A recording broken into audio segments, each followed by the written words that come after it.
l'UDPS consolidera le pouvoir jusqu'à la venue de Conto des Losako. Nzambe aleki bango nyonso na nguya na makasi. Losako prophète. Babomba kanzambe abelikambo te. Ndasenga baka mukabile.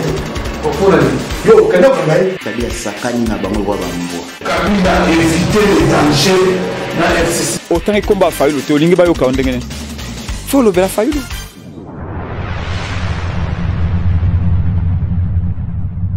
Bienvenue mesdames et messieurs, merci encore d'être les nôtres sur Voice of Congo, toujours dans le cadre de Masolo, Yamboka, Masolo, ya politique, Yamboka Nabiso.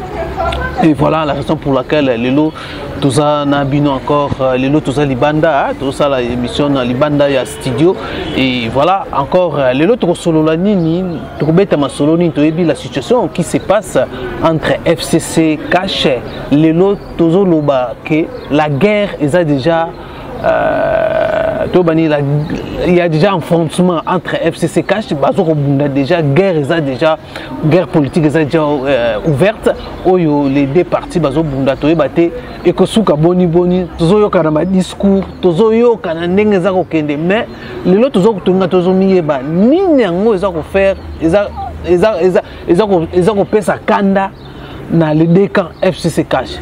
Voilà la raison pour laquelle lelo to yambi pona bino fumu to basanga oyo lelo to komeka to betane masolo to sala ne to décortiquer l'actualité ya mboka na biso surtout la guerre oyo eza na kati ya coalition na bango ya FCC oyo lelo muto tirer na ndenge na ye ekosuka boni chef de l'État bientôt il va adresser à la nation to éviter que ça discours ya état de la nation oyo pe akoya ko expliquer na ba congolais après consultation na ye. Voilà quelques points oyo to komeka to solo to discuter na invité na biso Fumuto to basanga oyo tozo banda na ye to beta na masolo Fumuto to yebi ke bon peut-être na ba média mususu a expliquer arrestation mais lelo pe biso to ngato yeba Fumuto to bakanga pona nini na Sankuru asala nini nani akangisa Fumuto bamususu baloba FCC au Fumutoto akenda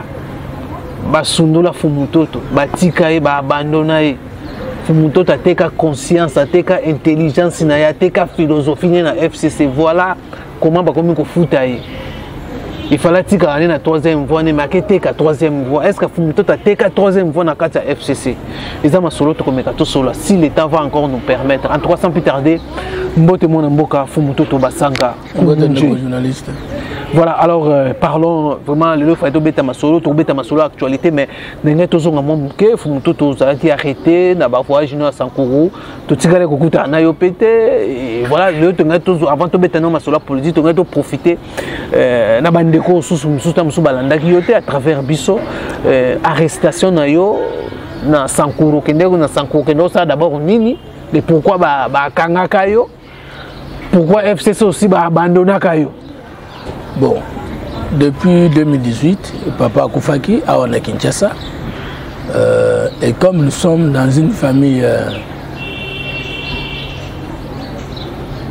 de l'autorité coutumière, n'a jamais, selon Maloba papa, Kokundaye na Kinshasa. Alors que moi, ça faisait déjà 26 ans au Nazaïk Souko Kende Mbokate, parce que toute la famille est à Kinshasa. Si Manango, Zouaki, mobilisation, na ba relation nanga moko, to Louaki avion, to Kenego Kunda papa. Alors que la plupart des grands frères, basara politique na Kinshasa, va se retrouver dans la même condition, babo tito ba grand frère na bango to bandeko na bango bakufa na Kinshasa. Mais alors que la coutume exigeait bazongisa, banzo to na bango na bamboka, mais bazongisa te. Selon bango pe ko loi vieux pas na biso c'est 21 000 $ ko kende et ça facilité. Bango ko kanisete qu'un jeune moi ça la peuple un débutant comme ngana ko salango. Na salango mais tant on a quelque tika papa ils allaient pendant qu'on déposait les candidatures il y a la législative nationale et provinciale na élection présidentielle je crois en 2018 vers 8e mois. Pas vers 8e mois.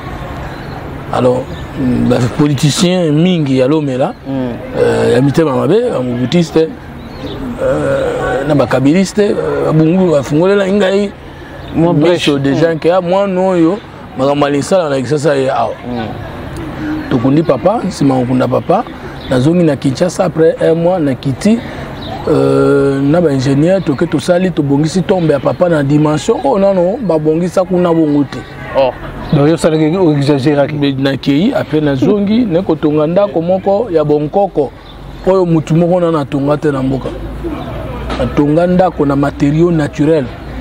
Il y a plus de 12 chambres dans ça de fait kokota plus de 300 personnes. Sikoyo na tonga ngana bakasa oyo bakoko batika na banjeto bakoko batika.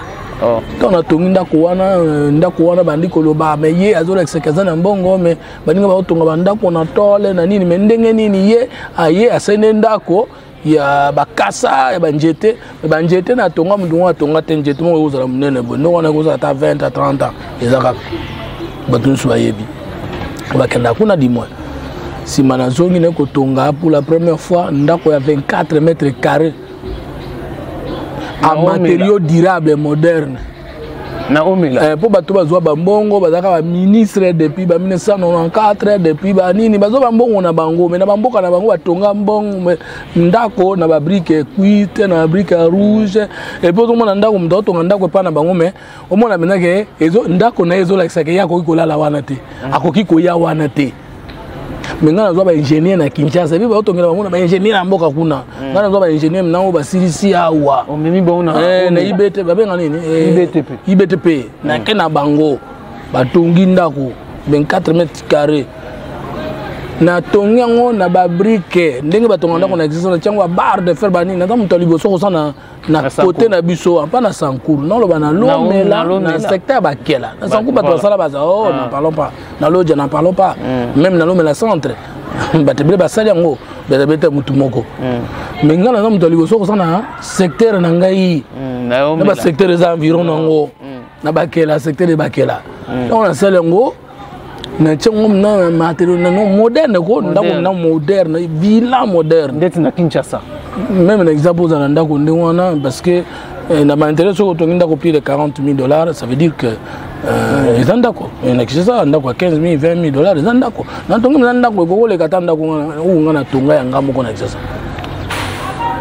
omoni siko bato baza faible en esprit bazo kanisa lokola sale investissement boye de bonbongo eutu wapi pour bayebi que musala sa ko msambongo wana te mais baboze que na penseur na sa écrivain hein na sa homme spirituel scientifique et politique et là ko la bambongo na joie ko kenda ka poto ko zonga sa ko futa ticket ko zonga na ba tour nyonso na sa na poto mutoko ko tuna ngai 2012 2007 2013 ndena ban 2014 na ko kota na institution bon mbongo wana na bandoko sala presse mutoko yebsanga e banda utapi mutoko yebsanga sala na ibango te e utana sika mabete ezaka mutu sala penzo to exécuter vous comprenez quand c'est ndengo wana batebele ba monique ndenga sali boye ye azolinga postuler na kepe na mboka na biso na kuti chefutene ya lokuta hein oyo yiba pouvoir bakoko na ngai na ena document mundena bakoko ba signer plus de 500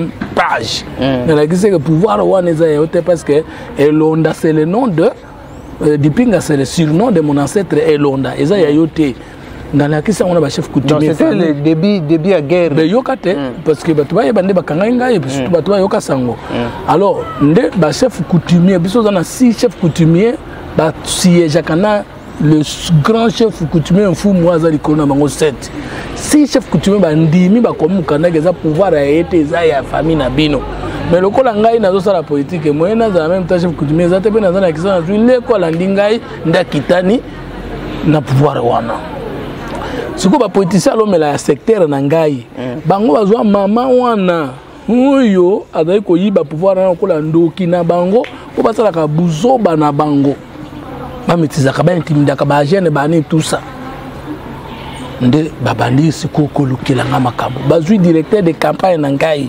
bazui porté disparu ba limuse bako bomaye na zamba to ko trouver 3 jours après à Poli mais maintenant bango bato asali kambo wana babaluki o ngai mutu na bomiye Ah, problème de Boutaki wana. Le directeur de campagne nangai. Babomi pona makambo wana. C'est alors que tu es na makatona justice to kambi bango ngai nandiko ya directeur wana. Nde to kambi bango.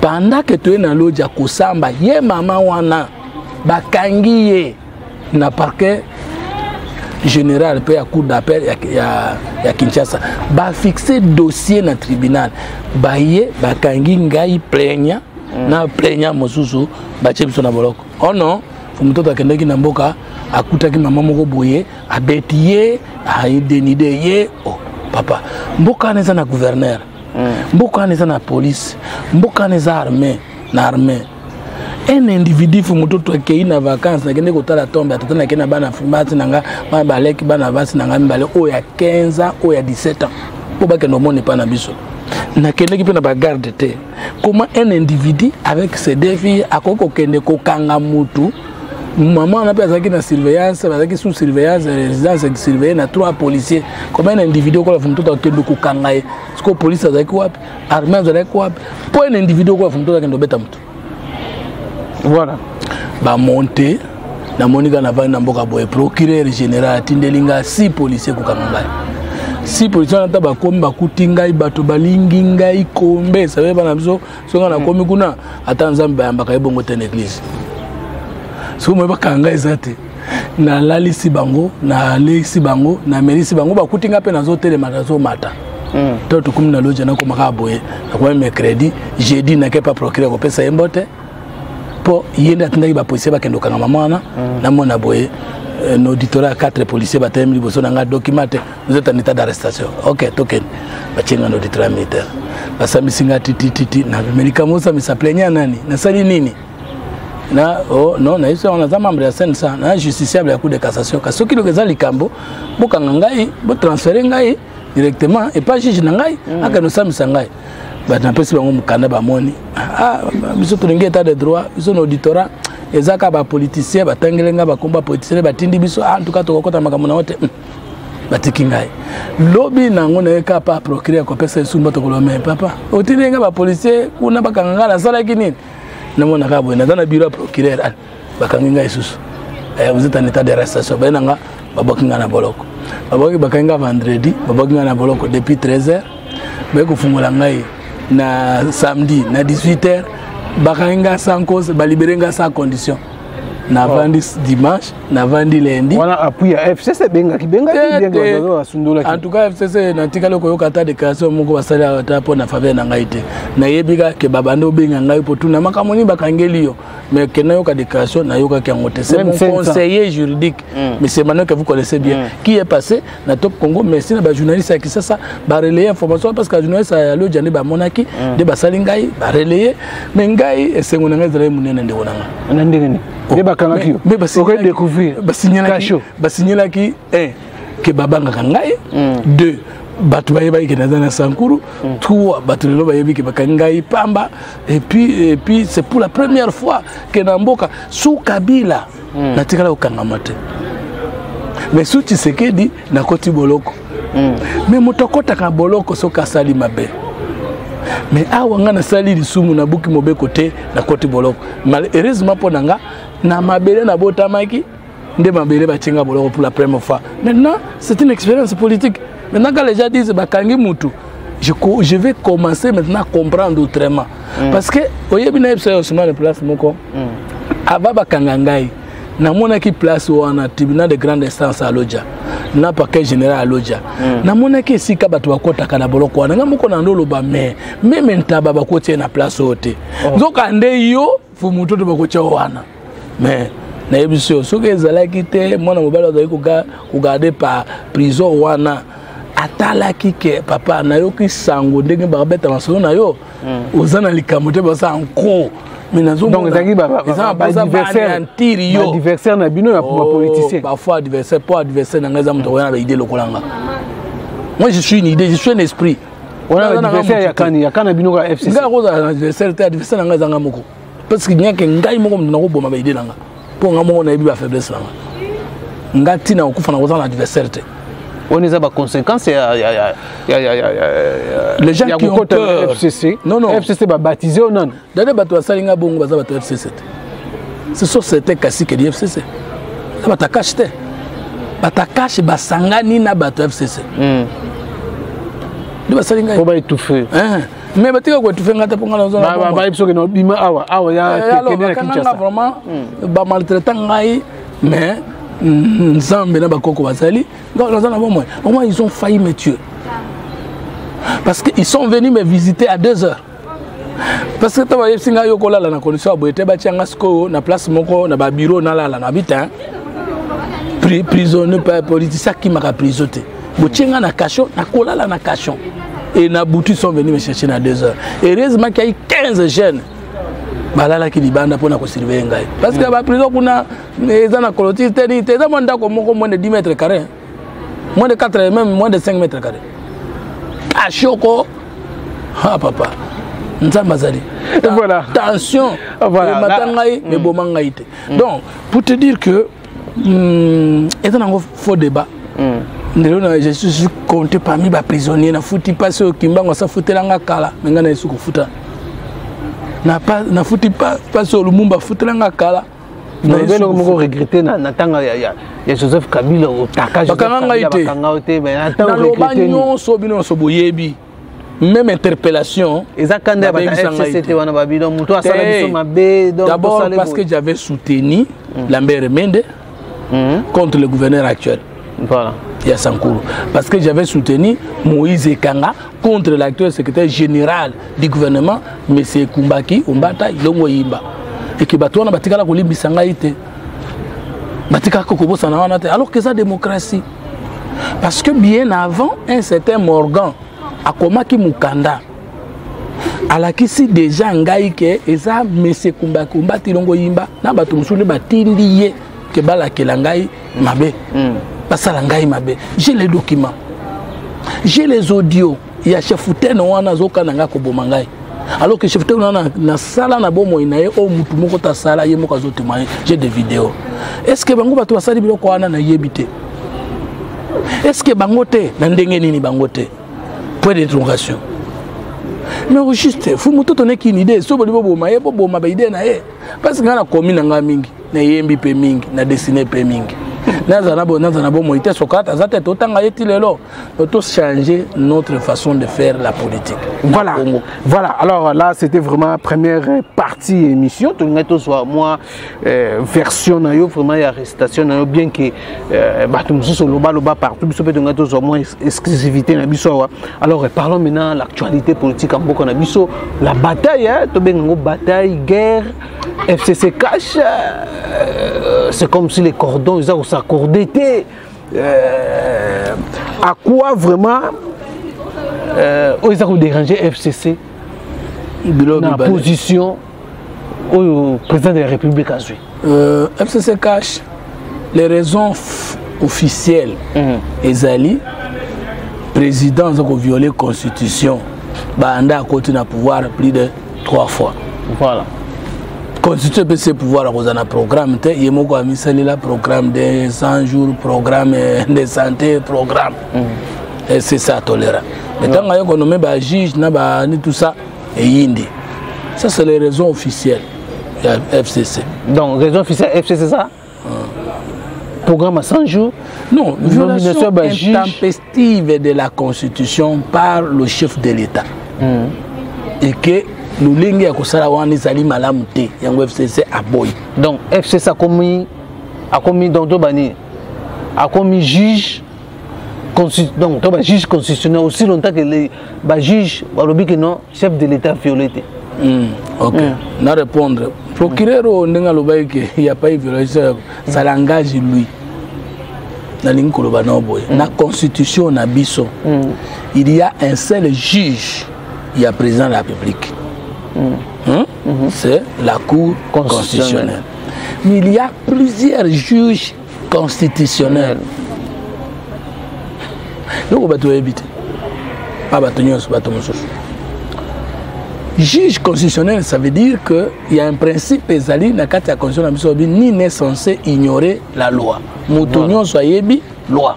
Ça veut dire mutunyon so aza juriste était mais mutunyon so fasa yeba mibeko. To mobeko to likozi ya mobeko. Ce qu'on article 28 elobi na biso congolais nyonso azali na pouvoir te ya kotosa mobeko mokano amoni illégal. Et puis la responsabilité de prouver l'illégalité d'un ordre. Et ça quoi incombe na motobo ikobeire yango. Ozo mona te article 28 de la constitution et comme ici Yopé Osman juge constitutionnel, ça veut dire le kolo yebi mibeko okoki kotala ete mokanda oyo mokano euti na ministre euti na DG euti na chef nangai euti na chef de l'état euti na Songolo euti na Pakala et ça li conforme na constitution na kotosa te. Donc Janine Mabunda président de l'Assemblée nationale, président du Sénat, ça peut un pouvoir à Koulouba. Non, dans l'ordre manifestement, il est chef de l'État sans que ça ait un poste de chef de l'État. Tu sais que les monarques, c'est un président. Tu sais qu'il n'est pas un roi. C'est un chef de l'État et président de la République. Nous sommes dans une démocratie républicaine. Ça veut dire que la compétence, nous sommes président a défini dans la Constitution. Alors la compétence est poussière, moi quand il la Constitution. Puis il y a mon kolobaki qui a un état de droit et qui y a kokanga kangate bateau babandako lobelaye même mabé parce que ils ont un état de droit. Le c'est le contraire. Deuxième référence, la commission juge constitutionnel, article 64 de la Constitution, tout Congolais a devoir sacré de tenir en échec tout individu ou groupe d'individus qui prend le pouvoir par la force. Par exemple, tu vends Bolingo sur la coup d'État. Par Nabia Koti Boloko Ponani. Pas le big président Koliambomba. Or, Kolobana président Koliambomba. Koliambomba, va menace. Ma menace de mort. Va traduire que ça menace de mort. À quoi tu veux le non? Parce que la loi interdit ça. Mais tu sais que la loi peut se condamner qui hein? Papa, ma beza ma bé, mon sani, na côté la ma bé. Beaucoup de couleurs moteur. Président, c'est quand on a 800 jours. On a un pouvoir à 100 jours comme la constitution. Parce que quand je le dis, le premier ministre a fait ça programme gouvernement à l'Assemblée nationale. Ce qui est dit, investir le gouvernement. Il y a un président qui a un programme à 100 jours. Et dès que ça a un bon à l'État, et comment il a un pouvoir à nos yeux. Parce que le droit constitutionnel, que c'est un droit civil, que c'est un droit économique, que c'est un droit international, et que c'est un droit de choses. C'est-à-dire la compétence de l'attribution, au Goussala Kako, Mobeko Likonze, Tindio, Osa. Au moment où tout individu a le devoir sacré de prendre le pouvoir, de combattre celui qui prend le pouvoir par la force, ou celui qui l'exerce en violation des dispositions de la Constitution. Donc, il y a des choses que les gens ne comprennent pas. Ceux qui président violé la Constitution, Moutounion soit yebi loi à koki ko dénoncer, à koki ko lubayango. Il n'est pas interdit. Mais tout le monde qui dénonce ne devient pas le juge du chef de l'État. Donc, quand les gens disent ah non, bon, nous funda été, pour funda moutou, il faut avoir un droit. Ne peut traduire quelqu'un en justice que quelqu'un qui se sent lésé dans ses droits. Or, pour dire que tu es lésé dans tes droits, il faut connaître que tes droits ont été violés. Les lois qui protègent tes droits ont été violées. Comment on doit que nous fondons un président sans qu'au préalable, que le président Salimabé? Donc, nous tous, nous pouvons condamner la violation de la Constitution par le président, mais nous tous, nous ne sommes pas des juges constitutionnels du président de la République. Donc, dénoncer en gros, mais pour pouvoir en attaquer. Voilà, alors, Nine Zangarisiko, après avoir constaté, dénoncé que le chef de l'État a violé la Constitution, pourquoi pas saisir la Cour constitutionnelle pour y avoir l'interprétation, à constater. On comprend que Balobi Boye, Congolais nyonso a d'abord pouvoir à liboso ya Kobo ya Kotosa. Article 28. Na Kobo ya Kotosa, Atinaki, président de l'Assemblée nationale, président de l'Assemblée nationale, président du Sénat, va organiser cérémonie économie, juge, parce qu'ils sont conformes à la loi. C'est le pouvoir que la Constitution leur donne, l'article 28. 2. Bisso Congolais, tout le monde que président. Namakambo sauté, Namakambo a violé la Constitution, tout est lié. C'est le droit d'expression.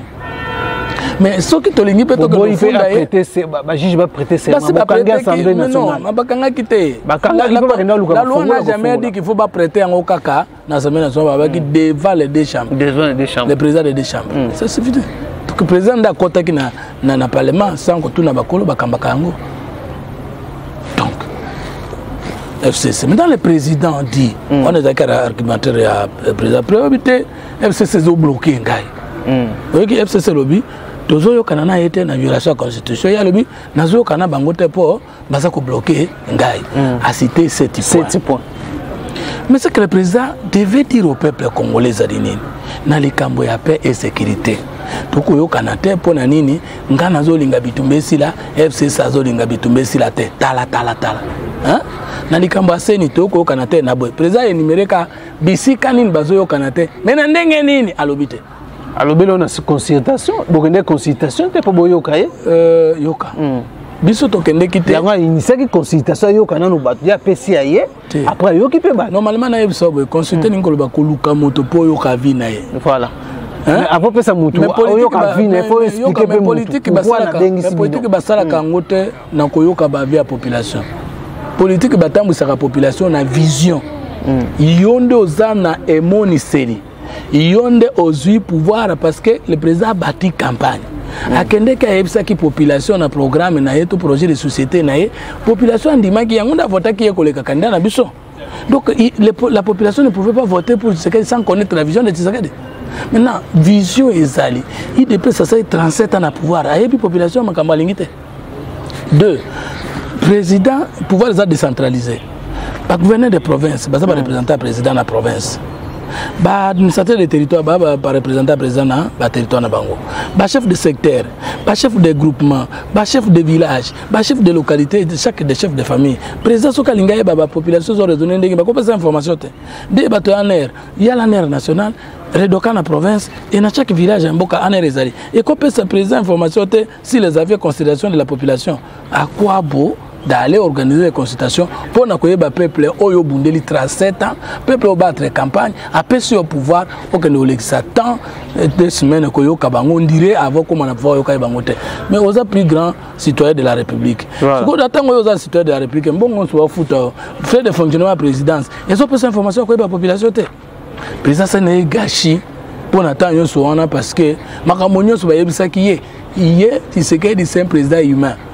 Ça veut dire que le président Moko a outi na lola te, c'est un président a voté awa, a koli awa, toliaka na ye, tomelaka na ye, toyebani ayebi population. Aza mwana te ya mutu moko a outa na rébellion, na mutu moko te a outa na poto, ava kinoa. Il connaît la souffrance du peuple. Est-ce que pour nous couper sa population énergie, pour nous couper sa peuple gratuité enseignement, à tout le peuple.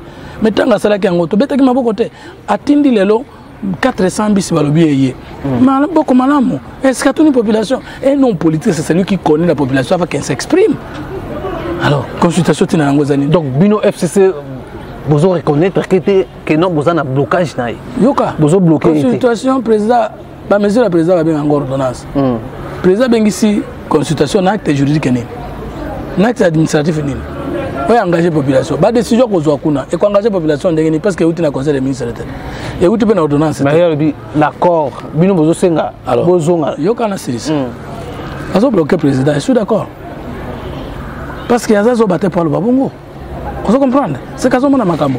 Mais dans le Boujima, le gouverneur a une colonie. Il a un parti politique. Le gouvernement n'a Congo Salaki Bozo, Congo Central Salaki Bozo, FCC to box Saki Mutabo Soto Beto Govana et Soute. Nan a vendu Seguna. FCC Bozo contrôler la province, c'est presque la majorité. La FCC a géré Malam. Donc, hôtel mais la FCC n'a pas réunion. Papa, n'a qu'un coup de réunion FCC c'était pas, je n'ai pas qualité. Mais nada président regroupement politique. Mouyej na loi là-bas. Joé Kabila, na gouverneur à Mboujima, après il y a qu'à orienter, non, géré bien. Baleki na musika, qui bloque là-bas? Ce que c'est que le ministre cache na gouvernement, au sein de malamu koleka ba ministre à FCC. Ce que c'est que l'entourage à président, à présidence, bazosa makambo ya bien koleka entourage à premier ministre. On peut dire oh non, donc le président bloqué. Alors que tout le monde a bango nyonso 2 ans bako quitter. Est-ce qu'on ne pouvait pas retirer les incompétents kotia les compétents que koluka songolo pas. On a beaucoup retiré bon comme il faut revisiter revisiter encore l'accord. Accord nyonso et même fait c'est que dans discours le 23 lobby l'accord est en base il y a difficulté les Congo est en haut. Nous besoin c'était besoin le bac non le dialogue doit être autour pourquoi besoin un dialogue autour il y a accord FCC cache président azana bato na gouvernement FCC azana bato na gouvernement il faut qu'on évalue bango non o bakoki botiki bango bakokita bolongoli bango za la bongo te bon des plans il y a FCC na on a besoin d'un accord ndenge wana nde salema na politique à monde entier. Maintenant, l'accord, le chef de l'État, il faut une union sacrée. Salama. L'accord rwandais est porté de l'autre côté. Des ans, la population a souffert. Est-ce que, croyez-vous vraiment que non, qu'on a un accord? Parce que le président a pouvoir révoquer le Premier ministre. Il a pouvoir dissoudre l'Assemblée nationale. A coquille qu'on nomme informateur parce que le Premier ministre a démissionné dans le terre. Et là, on est Salem. C'est fini. Il faut qu'on maintienne l'alliance FCC cash ou bien qu'on ait une élection générale anticipée ou bien qu'on ait un dialogue. Un format impliquant Tshisekedi, Kabila, Fayoulou. Sans négliger Vital Kamerhe parce que il faut respecter Tshisekedi a respecté l'accord à Nairobi. C'est très simple. Donc pourquoi et moi je pense que mon amboka Félix Tshisekedi est assez instruit, mature. Donc à quoi ça même pourquoi FCC beaucoup mieux c'est comme si rapprochement de ça la maintenant la muka besoin ko ça Martin Fayoulou na makambo ya crise aussi longtemps Martin Fayoulou bazana gestion te bazana soit na kata coalition au bossi ba on a mis signaler parce que l'élection c'est les mêmes jours présidentielle, législative nationale. Donc, Bozongeli, c'est les mêmes jours. La déclaration, il y a la crise, dû. Non, biso lobi boye crise ezali di na biloko mibale. Wanangai. C'était Wangai. Non, discours le lobby FCC pour ngira le lobby yangai na ngina loba siko. Il y a yo siko. Il y a FCC boza bobi faut 3 personnes va vendre beaucoup dans Kamerhe. Kamerhe parce que conflit ezali déjà que ça annoncé na condition kangamaki na ba preuve pesa mike banda ko ezali ti il pesa ko loba keza bango te za FCC na kangaki et là qu'est-ce que il a été arrêté politiquement dans babi eza politique landi obisa kabou azoko expliquer bi sera le bagi bon c'est parce que la gestion il y a gouvernement mais pas premier ministre et nous est-ce que FCC mutasali si peu gratuité de l'enseignement parce que gestion gratuité c'est pas gouvernement respecter des constitutions.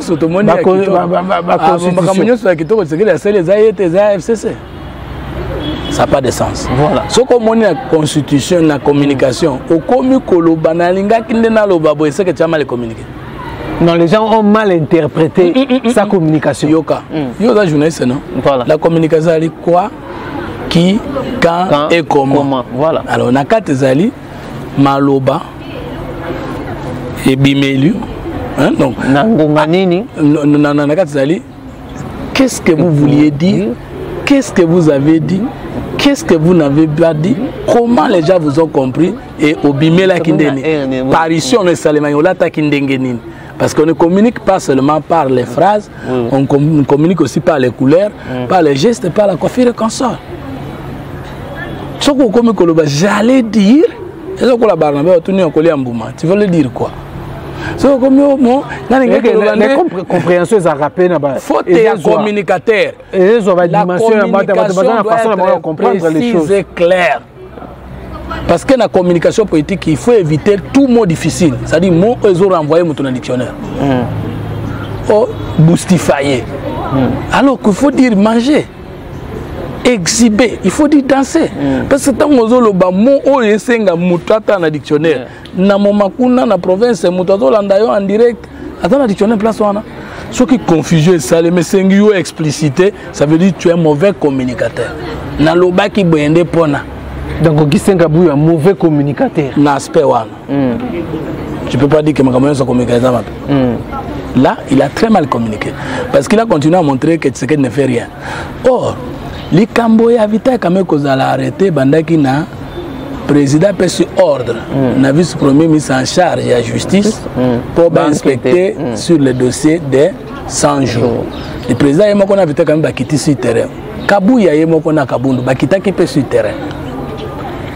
Alors ndenge nini des sujets sont na conseil des ministres, le président m'a convoqué, le président m'a présidé, le président m'a clôturé, a yébité FCC m'a tindé. Moi FCC peut quand on a conseil des ministres. Et comme FCC ndenge nini. Oh comme les FCC m'a kangisa qui est et ça état de droit alors que bateau de pèse va yemba qui état de droit même directeur cabinet on a selon des solutions ndenge yolanda ki ndenge na landa ki bana zo moi eloko moko président salaka va campagne interview moko saka na Top Congo bana olexango non état de droit non état de droit ba juge nyonso yo basambisa Vital Kamerhe président masaki bango wa grade non ari compasa ki bango non bon c'est une incompréhension selon Monica na sima ya procès Vital Kamerhe bango pe musale mati salaire mati c'est-à-dire bino bokani tsaki nini OK tulingi tulu baboye FCC akangisi Vital Kamerhe bongo suko Vital Kamerhe azobela na sengela pe autorisation okende kozala soigner si c'est qu'elle avec opposant farouche ya Kabila mais chaque fois qu'il tombait malade Kabila a décidé et a accepté qu'il ne se soigner parce que bah s'opposer à Kanamoto ce qui est bon moyen mais ce qui est Vital Kamerhe a confié est-ce que plusieurs Kanga Kebembe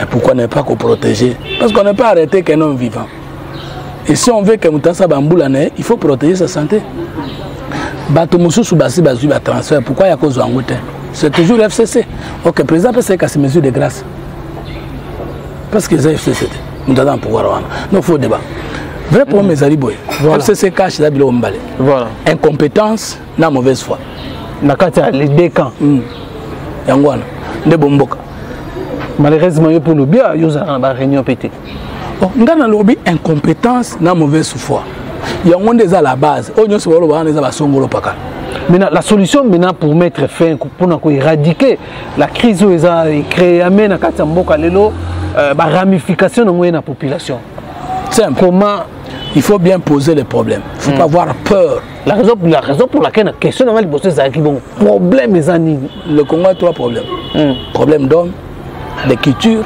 et d'organisation attends on a un problème d'homme l'homme en question c'est le leader et le leader national c'est le président de la République. Le discours nous a l'éloté, je crois 8 ans déjà, il y a l'éloté, il y a troisième voie. On a troisième voie. La troisième voie jusqu'à la mort. Non, tu as vendu troisième voie. La troisième voie en opposition. La troisième voie en opposition na tekangote. Ce qu'on a troisième voie na pouvoir na tekango.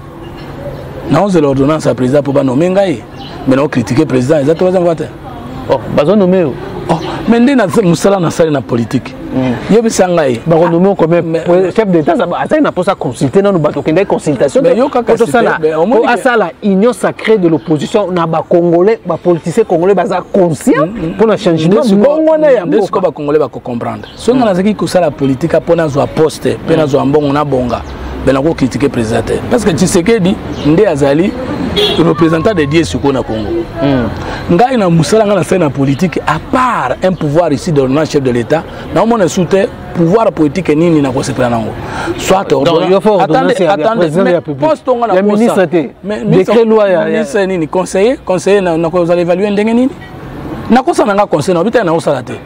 Mais ko évaluer nga comme conseiller est-ce que c'est moi qui exécute? Je ne dis pas que na ko la conseiller. Deux, conseil premier ministre na cause la conseil président na cause na obite que nga ata bourgmestre na koboyate. Vous comprenez? Là pour ça ordonnance. Même pour nous bourgmestre na kaisi que senga bina ordonnance chef de l'état. Oh, ce qui est alors ministre intérieur. Là ministre intérieur maintenant décret ministre. Maintenant que tu sais que dinde ko économie ngai. Ce qui na za muta troisième voie te courage on critiquer au utabi. Troisième voie. Parce que na za muta troisième voie te faut na fanatique.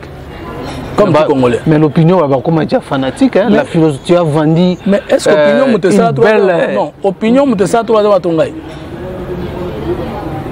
Na bine la bino mabina liboso bondimi kiza malamu. Ngai kaka na bine ya mbalende na ebisi bino ke mabina na pesa malamu. Bino bokomo la te ya liboso eleki ya malamu ya sika malamu. Mais nga mutu na bina ga liboso soki ezalaki ya ngonde koki ngana bina ya sikate. OK na quand o peuple alingaka te o peuple kuta zosenga mikolo tozozonga na dossier na biso azosenga coalition na fait kufaka te peuple se prononcaka directement ou indirectement na référendum na vote élection directe ou élection indirecte Peuple a le colonie. Peuple a pesa ou a mandataire. A pesa na mukongo na ba mandataire na yo atinda na balabala. Na balabala ne ovanda na balabala. On est un peuple té. Cause la guerre té. Peuple soit na référendum, soit na vote. Mais il y a des gens qui peuvent être d'accord avec moi ou pas, ça c'est la démocratie, c'est normal. Mais l'opinion est cause la favorable, ils ont belé, majorité, minorité. Mais il ne faut pas dire peuple. Il ne faut pas qu'on soit malade de PSA chaque jour, le peuple. Ah bien, le peuple. Président consulté, leader d'opinion, c'est le peuple. Parce que l'article 5 a conçu le pouvoir se outil dans peuple, exercer en gros par vote, référendum ou pas ses représentants. Le président est le représentant du peuple. Mais il n'est pas le peuple. Mais les députés sont représentants du peuple, ils ne sont pas le peuple. Parce que représenter, ça veut dire qu'ils ont été. Voilà. Donc, quand on a le peuple, le baba, tout le monde a été. Donc, vous comprenez que dans le but que Ngai problème dans les années. Ngai, je ne jure qu'avec la réussite de Tshisekedi. Parce que Tshisekedi est échoué. Il y a Tshisekedi. Parce que Tshisekedi est échoué, on a souffert. Pour qu'on a pauvre. Au moment où il parce qu'on a un FCC. Puis parce qu'on a flatté Tshisekedi. Pour deux choses. Soit tu as un dossier judiciaire, il ne faut pas poursuivre Bango. Mais Monique Tshisekedi, quand il y a un état de droit, attendre que Bango n'a pas limité. Ceux qui n'ont pas de sécurité, le dossier n'a pas de tout cas, naïba, n'a pas de ministre, n'a de langai. Donc, on dit, ceux qui n'ont pas de bateau, il y a un FCC tout beaucoup. Il y a un FCC, il y a un FCC, Banganza, Mbalabi. Ah, tu sais que les boys, surtout qui a réussi à couler la vie, parce que ça va mon bon, mon qui te bombaki. Au moins, FCC bateau à Zolenga Bazali, au Bazolenga Tebazali. Nakash, bateau à Zolenga Bazali, Bazolenga Ngana Zolenga Langaïté, na Messana na Passi. Pour na botama na pasi na zwambongo te na zape na richesse ko batela te soki Tshisekedi na posa na ngai na ko salisa ye na ndambonga na kokoka mais je te réponds, je suis très clair. Voilà. Na ko salisa c'est mon président. Voilà. Mais soki sali mabe na ko telemela ye parce que na troisième fois. On se comprend. Bon, je n'ai pas de remords, trop de reproches dans mon tour nanga wa konomenga te soka no menga ite, ça veut dire trouver un importante. Mais soka monika na likambo faut pas proposer na FCC. Mais ce n'est pas mon problème. FCC n'a pas osé la même. Parce que nomination. N'a pas de vérité. N'a pas 2 ans FCC. Nanga bien, on va pas boyer à l'ongue FCC. Est-ce que on va l'ongue FCC dans un FCC. FCC m'a comme ça dans les accords dans ce pilote. On va l'ongue après on va dans parole non non non. Vérité fait la vérité. Au moins Nicolas Karato longwa au que no longba libanda comme si libanda la mabezate. Sur ma beza il fait pour le bakasi ko sali. C'est ça. Pour ceux qui bongi ça mi bien. Je suis 2 ans FCC. N'est-ce pas? Presque. Donc rapidement, RDG Syria. Na poste mon côté na FCC. Un avantage financier était mon côté na FCC. Même collaborateur nangai, même membre de la famille nangai, même moi si nangai moi nangai était tikala kozala ta membre na cabinet mon FCC alors que tout en a plus de 40 ministères. Même pas d'entreprise. C'est bien. Mais papa, le mal est partout, il est profond. Erreur ya président Zali ya kolinga kolakisa bato ke kana ye ezaba santu FCC zaba diabolo. Wana ngana ko soutenir tel ko la muta FCC parce que na obi rien n'est totalement bon ni totalement mauvais. Donc ce qui nous petite question. Ni n'était et pour ça yo kende na FCC. FCC na kende ki na processus politique normal. To comme en 2016. Ndamba rapidement tout na pour l'histoire sur bêtise à moi. Tu m'as posé la question. Oui oui. Ndamba ba Congolais musuba ba croire té na bonne foi à Kabila d'organiser les élections. Hein? Na 2018. Nga naza parmi bato ba comprendre ki na sima okutana Kabila que le gars n'est pas de mauvaise foi. Le président disons, au lieu de dire le gars. Mais le gars des expressions. Tant on a convaincu na sima koyoka président na lobby ka kobungisa ba élection sur fonds propres. Je cru. Bango balobaki machine à voler, biso to machine à voter. Bango balobaki mundele biso to lobi sur fonds propres. Bango balobaki to ba institution ici du dialogue biso to ndimaki. Vrai ou faux Kabila organiser les élections sans ben défendre. Vrai ou faux il y a une tendance civilisée. Vrai ou faux machine à voler et l'ongwe comme machine à gagner et c'est le cash qui a gagné. J'ai trouvé que Kabila pouvait mieux faire pour ce pays s'il était bien entouré. Donc même Kabila a raison qu'il est mal entouré. Et je suis convaincu aujourd'hui que Kabila fait partie des gens qui aiment ce pays. et qui veut protéger la paix, cher Marquise. Et je pense aujourd'hui que si je vais expliquer non mais bandi maté ngana yebisio que ngai na ndenge na découvrir Kabila à Salamabe bien sûr na mboka na bolamu pe mais c'est plus l'entourage et je pense que même malade yo Kabila azalaki nango autour de lui yango wana pe sekela koza nango mais les autres tard ko changer. Voilà. Alors, mais l'autre question ça retourne, est-ce que l'effectif il y a FCC ils ont toujours Joseph Kabila gardant toujours parce que beaucoup ils ont tourné les dos dans Joseph Kabila, bamsou bagene consultation, bamsou bazo c'est la discours bêtement pas bali moins banamo. Je vais vous dire que je suis pas député. Voilà. Je suis pas maître de conscience à Bato. Mais je sais que les Congolais devant bon on va personnalité mais nous sauter. Banani bazali les loba kabiliste. Bazali le balumbiste naba mobutiste. Les bananes bazali les 100% Fachi. Ce sont les flatteurs de Kabila hier. Zobatouwa no so ba uti na FCC bakei. Tanga bakombo na bango na ngo tanga komba batute. Ozana FCC na ils ont fortement diabolisé Kabila et aujourd'hui ils sont diabolisés Tshisekedi quand ils sont opposition bakei kuna. Mana ko betela bango tolote. Parce que les autres kolo baké bakokendite mais ceux qui va passer bango pied vers bakei. Mais le problème c'est que mais ceux qui na sima bakeité ba débaucher bangote. Parce que tout le monde n'est pas comme naïf. Tout le monde n'est pas d'abord malhonnête. Qu'est-ce qui va arriver? Moi, je pense qu'il y a trois schémas. Soit, parce que toi, il y a trois camps politiques dans le Congo. Voilà. Il y a l'union pour la nation du président de la République élargie, l'union sacrée pour la nation, le président élargie na Katumbi na Bemba. Y compris la caméra à l'intérieur. Il y a la Mouka originale. Matin Fayoulou Adolphe Mouzit. La Mouka du peuple. La Mouka du peuple. Vrai populaire, la Mouka. voilà. Non, vrai la Mouka. Non, vrai la Mouka.